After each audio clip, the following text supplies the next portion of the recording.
سلام وعدالة والثورة خيار الشعب. حرية سلام وعدالة والثورة خيار الشعب. حرية حرية حرية حرية حرية حرية.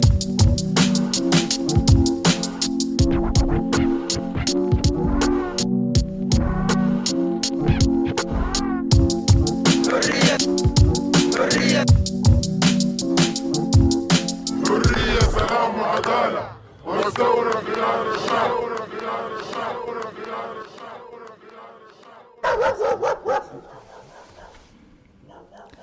So, having a pet is a source of a lot of joy, and on the other hand, if you lose a pet, it can be quite traumatic. We're speaking today, and she's gonna tell us about the story of her pet, Marcus, from her childhood. Pets could be like friends, and we have good company with them, and they be part of the family, as well as the protection they provide the family with. So this dog, Marcus, used to live with us, and unfortunately he was fed with food which was full of glass, so he had bad injuries in his throat, which causes him lots of pain. So we decided as a family to euthanize the dog, but actually we couldn't do that, so we decided just to let the dog go free. But after a day, the dog just came back home, and we found him dead in front of our house. So this was a very sad story, and this tell us how bad is it when we get emotional when we lose the pets that we have.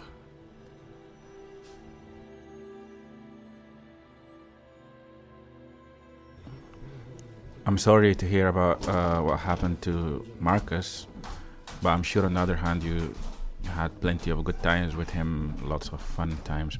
So what would you advise the listeners on how to cope with something like this? So it's still good to have pets. Take good care of your pet. Entertain them, have a good time with them, but at the end, you should be aware of that. One day we will lose this beautiful pet, and that's just life, and you shouldn't be too emotional about it, and you always would have the chance to get a new one as life goes.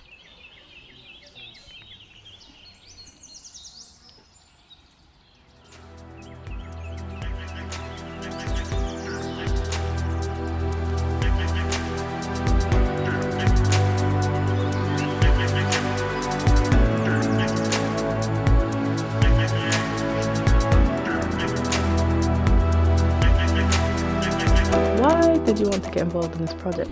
Delete that. Right, just go back. Okay. So, Why did you want to get involved in this project? follow-up question. Oops. Well, I wanted to get involved with this project because I feel like a lot of Sudanese stories go untold. I actually brought my daughter last week here, and I wasn't meant to be in the room with her, but I actually really liked it. well, basically, I was like, oh, what is this and whatever. And he was like, it's a podcast thing. And me in my head, like myself, I'm a bit stupid and don't know what a podcast is. So I go to this thing and we listen to some podcasts, and I remember, I'm like, oh my God, I've listened to this one time, you know? Why did you get yourself involved in this program? So basically, this girl, basically she came and she was like, do you want to come to this thing or else I'll be alone? I was like, yeah, sure. And I came to it. And it's actually quite nice. And I actually like it. And now she's making weird faces at me. Just learning how to use the equipment, maybe interviewing people, artists, just maybe normal people in the community, in the Sudanese community, about their day-to-day life, about their day-to-day struggles, learn about how they see life, how they get through life, because this is something maybe the media doesn't really show. I've always been interested in sound and how things can be recorded through sound, and like the pictures you can make, the emotions and everything that comes through sound is very different than picture. And yeah, I just think it would be very interesting and very enlightening to hear the Sudanese stories that we don't get to hear much about.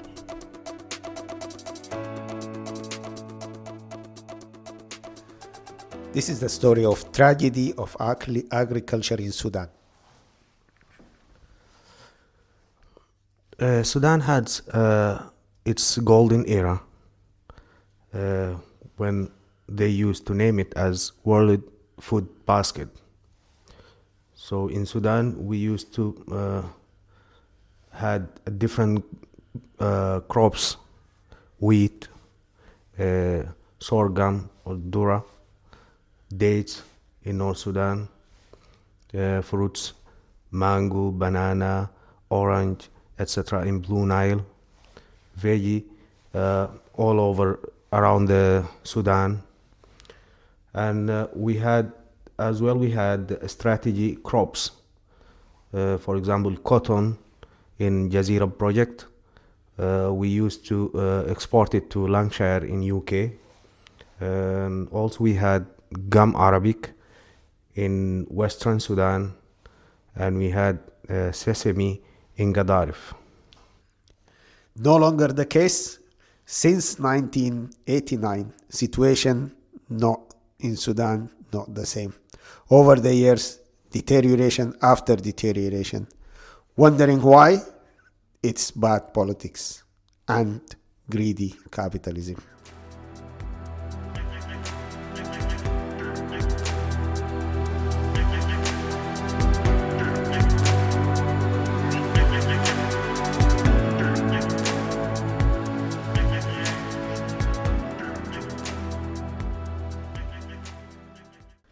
Ramadan is when a spiritual energy dominates, the absence of mind and logic, the presence of emotions and belief.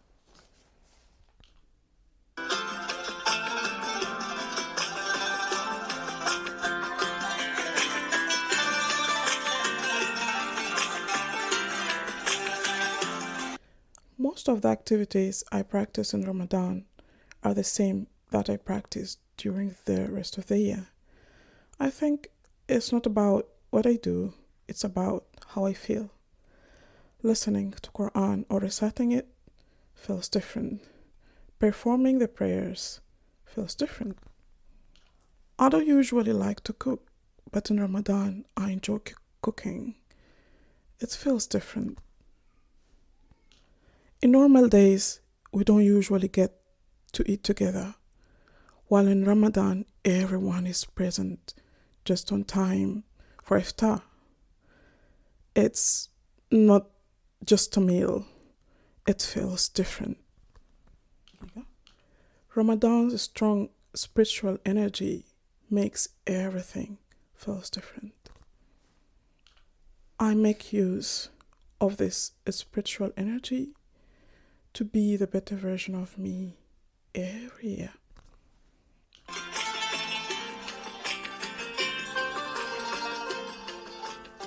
Ramadan Kareem.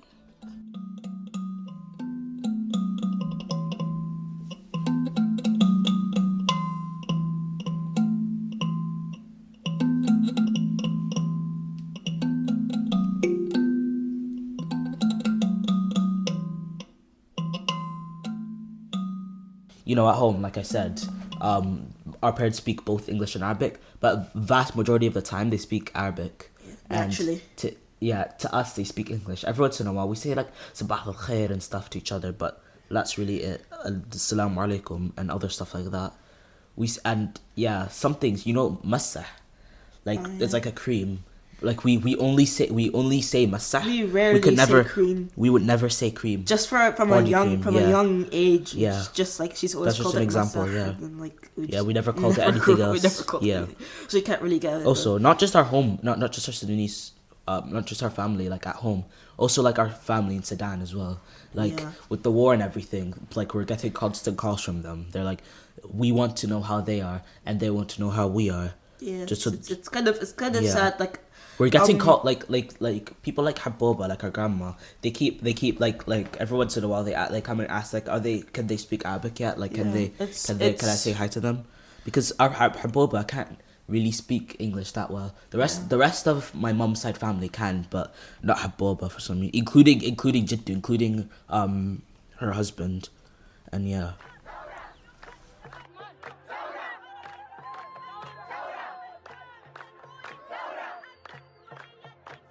You'll know in the last 4 years how many things Sudanese people in Edinburgh, people in Sudan, people in South Sudan, and around the world, Sudani have been managing many different things. So Hop Hurriya is a new project run by myself, Zaki and El-Salahi, a member of the Sudanese community in Edinburgh, in partnership with Media Education. حرية سلام وعدالة والثورة خيار الشعب. حرية سلام وعدالة والثورة خيار الشعب. حرية حرية حرية حرية حرية حرية.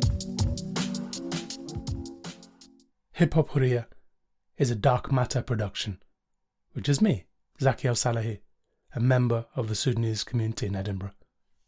Hi, my name is Fatuma and I helped make this. Hi, my name is Azza and I made this. Nania is the name I would like to share, as it's my name in the Nuba language. اسمي كفاح إبراهيم مشهور بكفاح الإزقاردي في تويتر. Hello, I'm Manzir. I'm part of the project. The Hop Hurriya project is a collaboration between Dark Matter and Media Education, who provide digital media education and learning opportunities for communities across Scotland. We're grateful to our funders, the Scottish Government, Community Mental Health and Wellbeing Fund, and our supporters, EVOC, Edinburgh's Voluntary Organisation Council, for the support they've given us for this project. Stay tuned for more in the series. Salam. Peace.